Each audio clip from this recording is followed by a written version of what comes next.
Okay, panalangin po natin itong mga batang pagkapalang pinagkaloob ng Diyos sa atin bago po tayo makinig ng salita ng Panginoon.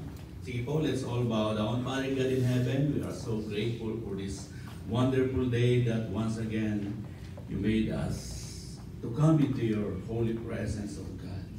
Thank you, Lord God, for the strength, for the life that you are continually giving it to us, and even for the protection, oh God, that you bring us safe and sound. Lord, we lift up to you these children.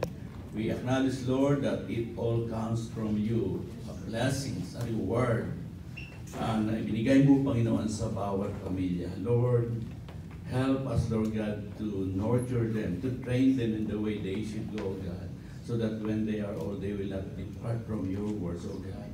At maging sa mura po nilang edad, dakilang Diyos, panalangin namin, na makilala nila nga ang Panginoon sa Kristo. May they continue to grow in faith and the knowledge of your Son, Jesus Christ. So, Father God, help us, Lord God, even the teacher na magtuturo po sa kanila, give them the wisdom, the knowledge, the patience, and the love, Lord God.